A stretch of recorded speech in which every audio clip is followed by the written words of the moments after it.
Good evening साथियों, आप सभी का स्वागत है आपके अपने YouTube channel selection with Ravi sir में।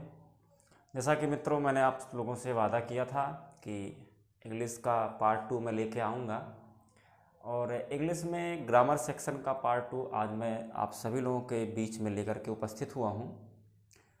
कल बहुत सारे बच्चों ने मुझे मैसेज किया जिससे मुझे लगा कि हाँ उनकी जो मांगे हैं वो थोड़ा जेन्युइन है। इसलिए मैंने सोचा कि वीडियो को बनाऊं तो मैं थोड़ा एक्सप्लेन करके भी बताऊं। अभी मैंने क्या किया, अभी तक मैं आप लोगों को टॉपिक जो है, जो मॉडल पैटर्न होता है, मॉडल टाइप या मॉडल पेपर टाइप में जो पैटर्न होता है, मैंने सिर्फ और सिर्फ उसी पर प्रकाश डाला था कि किस प्रकार के क्वेश्चंस पूछे जाते हैं, कौन कौन से क्वेश्चन पूछे जाते हैं ये कोई नहीं बता सकता है, लेकिन यह है कि मैंने बताया कि किस प्रकार से पूछे जाते हैं, क्या पैटर्न बनता है पेपर का। अभी तक मैंने इस पर विस्तृत चर्चा करी थी। कुछ बच्चों ने कहा सर थोड़ा डायरेक्ट में प्रॉब्लम है, कुछ टेंस में प्रॉब्लम है और एक्टिव पैसिव को लेके प्रॉब्लम है, पंक्चुएशंस को लेकर के भी प्रॉब्लम है।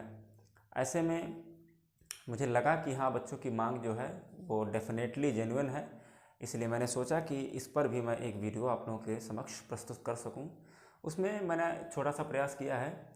तो फिलहाल हम टेंस से शुरुआत करते हैं। टेंस,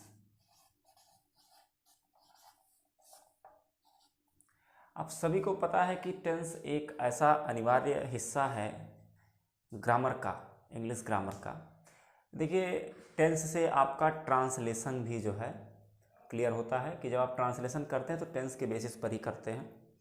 इसके साथ साथ मित्रों डायरेक्ट इनडायरेक्ट में भी टेंसेस का बहुत बड़ा रोल होता है।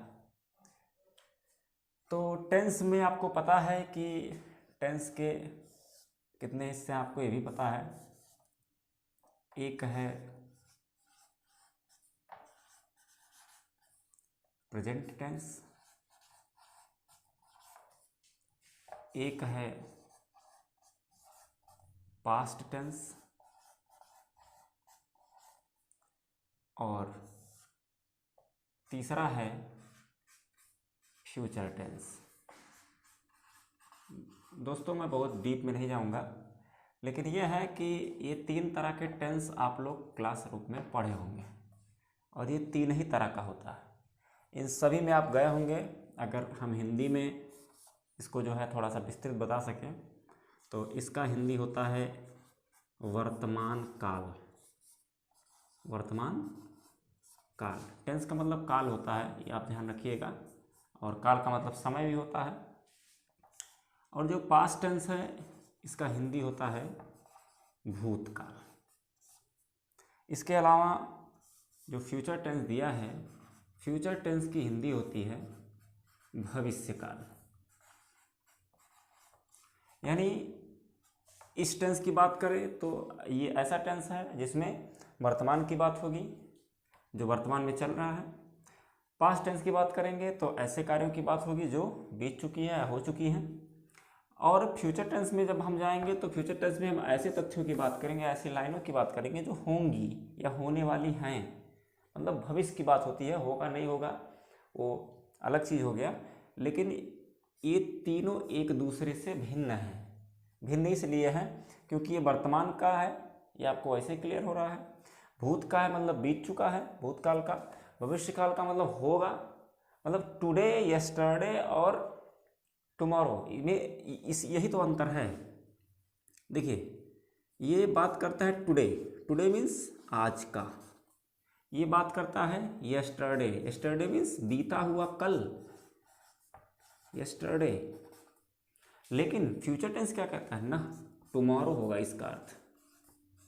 मतलब इसकी भी हिंदी होती है कल, इसकी भी हिंदी होती है कल। दो कल के बीच में कौन आता है, आज। ये बीच का है आज, लेकिन ये ऐसा कल है जो बीता हुआ है। कौन सा कल, बीता हुआ। और ये कौन सा कल, आने वाला। यानी हम इसमें ऐसे कल की बात करेंगे जो आएगा, और इसमें जो बीत गया है, और इसमें जो आज है। इस तरह में टेंस, इस तरह का टेंस होता है। इसके अलावा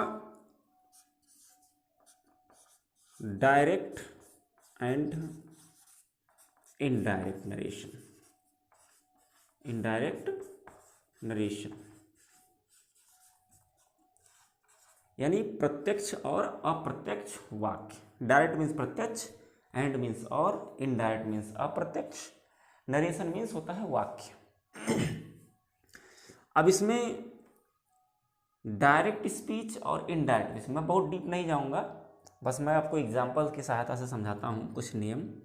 जैसे अगर मान लीजिए पहला पॉइंट कह दिया गया, he said to me, he said to me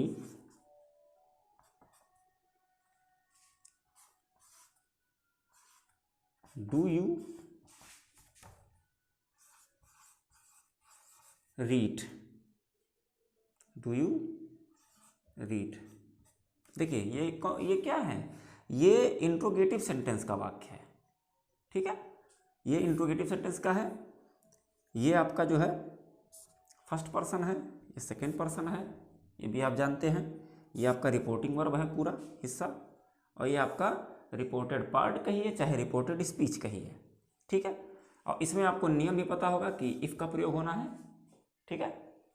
तो ऐसे में जब हम इसको बदलेंगे तो ये कह रहा है ही सेड को टोल्ड में बदल देंगे, ही टोल्ड, और ये ऑब्जेक्ट जस का तस पड़ा रहेगा, ये सब्जेक्ट है, ये ऑब्जेक्ट है।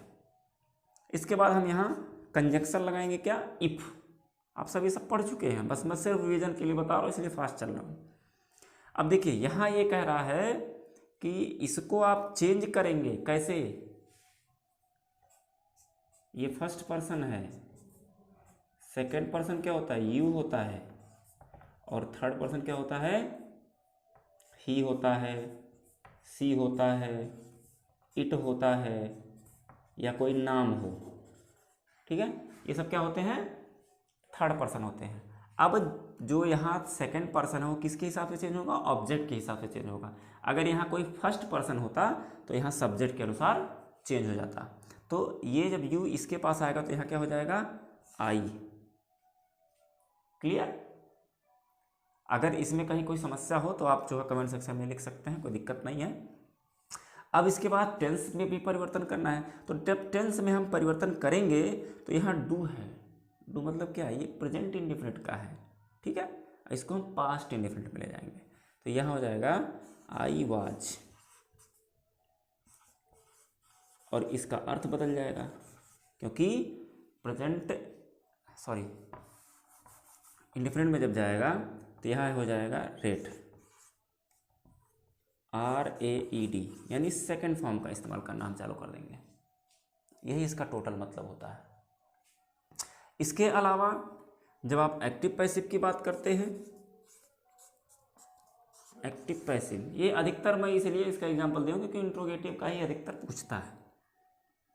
Active and passive voice, active and passive voice, अर्थात कृतवाच्य और कर्मवाच्य। क्लियर। ये सब पूछता है। इसे मान लीजिए यदि किया गया हो, मान लीजिए लिख दिया गया ही रीड्स ए बुक, क्या लिख दिया, ही रीड्स ए बुक। अब यहाँ आपको ब्रैकेट में दे देगा पैसिव वॉइस, पैसिव वॉइस। तो इसका मतलब ये होता है कि आपको ये जो सेंटेंस है इसको आपको पैसिव वॉइस में बदलना है।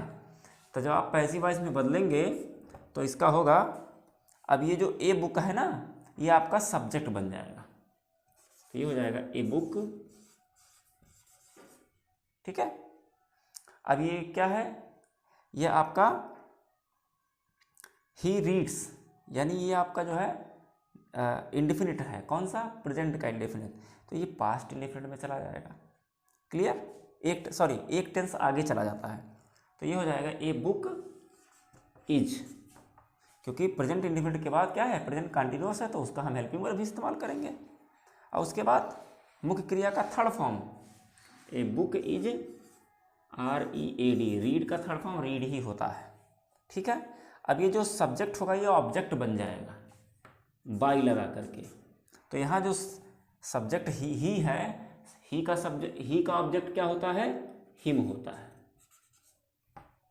ठीक है, तो इस प्रकार से a book is read by him, इसका क्या हो जाएगा, इसका, इस लाइन का पैसिव वॉइस ये हो जाएगा, क्योंकि पैसिव वॉइस कहता है कि सब्जेक्ट को ऑब्जेक्ट, ऑब्जेक्ट को सब्जेक्ट, मुख्य क्रिया का थर्ड फॉर्म और नए ऑब्जेक्ट के पहले बाई, ये जो है एक्टिव पैसिव में प्रयोग किया जाता है।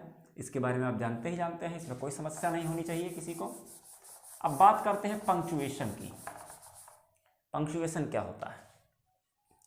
तो पंक्चुएशन जो होता है, हिंदी में अगर इसको हम कहें तो विराम चिन्हों का प्रयोग, विराम चिन्हों का प्रयोग इसमें आपको देखने को मिलता है। जैसे मान लीजिए लिख दिया गया आई, ये पहला आई was going to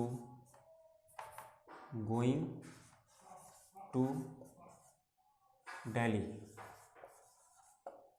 ठीक है, ऐसे लिख दिया गया, ना कहीं कोई फुल स्टॉप है, ना कोई विराम चिन्ह है, ना छोटे लेटर का ध्यान रखा गया, ना ही कैपिटल लेटर का ध्यान रखा गया है। अब इसको आपको पंक्चुएट करना, तो पंक्चुएट कैसे करेंगे? अब जैसे यहाँ गलती क्या है, यहाँ कैपिटल आई होना चाहिए, तो आप कैपिटल आई लिखेंगे। यहाँ वाज ठीक है, स्पेलिंग सही है और स्मॉल लेटर में ही सारे वर्ड होंगे। यहाँ गोइंग, चलिए ये भी ठीक है।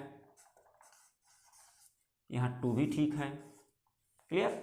अब यहाँ दिल्ली में ये नाउन है, तो नाउन में हम पहला लेटर क्या रखेंगे, कैपिटल लेटर रखेंगे, तो इसलिए यहाँ कैपिटल डी लिख करके HI कर देंगे, DELHI, और उसके बाद लास्ट में हम फुल स्टॉप लगाएंगे, तब जा करके पंक्चुएशन आप क्लियर कर पाएंगे। ठीक है, तो ये 3-4 चीज़ों के लिए मेरे पास मैसेजेस आए थे कि सर मुझे ये तीनों चीज़ें समझ में नहीं आ रही हैं, तो मैंने आपको बहुत छोटे वे में बताने का प्रयास किया है। अगर कोई दिक्कत होगी तो आप एक बार रिवीजन कर लीजिएगा और वीडियो को बहुत धीरे देखिएगा कि नियम इसमें किस प्रकार से लगाए गए हैं। कुछ भी ऐसा नहीं है इसमें जो ज़बरदस्ती लिख दिया गया हो। ठीक है, तो इस पर आप लोग ध्यान दीजिएगा। और मैं फिर आपसे वही बात कहूँगा कि अगर आप लोग चैनल पर नए हैं तो चैनल को सब्सक्राइब कर लीजिए, बेल आइकन दबा लीजिए और वीडियो को अपना प्यार दीजिए, लाइक करिए, कमेंट करिए, शेयर करिए। और अगर अभी भी वीडियोस बनाने में मुझसे कहीं कोई त्रुटि हो रही हो तो उसको आप लोग मैसेज करके मुझे ज़रूर बताएं। जो भी समस्या होगी उसका पूरा समाधान किया जाएगा। कल मैं सामाजिक विज्ञान को लेकर के एक विस्तृत वीडियो बनाऊंगा, पूरा हल सहित वीडियो बनाऊंगा।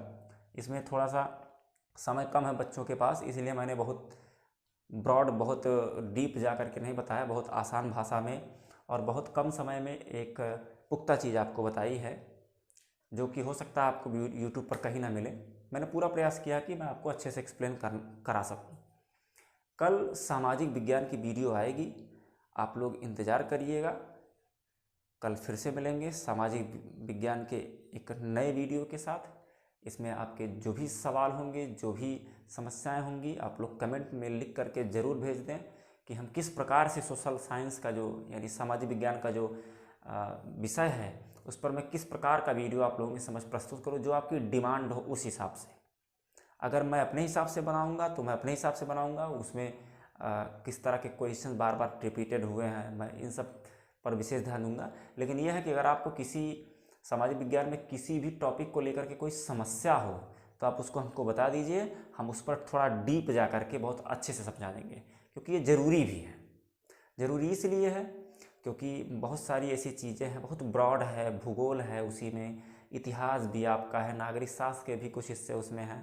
तो ऐसे में कोई ज़रूरी नहीं कि सारी चीज़ें सबको आती ही हों, लेकिन यह है कि आप जो भी बताएंगे उसमें थोड़ा थोड़ा टॉपिक करके वीडियो मुझे भले ही लंबा खींचना पड़े, मैं वीडियो लंबा खींचूंगा, लेकिन यह है कि मैं आप लोगों के लिए एक ऑथेंटिक वीडियो बनाऊंगा जो आपके लिए पूरी तरह से हेल्पफुल हो, कहीं कोई दिक्कत ना हो। इसी के साथ मैं आप सभी लोगों से विदा ले रहा हूँ। बहुत बहुत धन्यवाद। नमस्कार।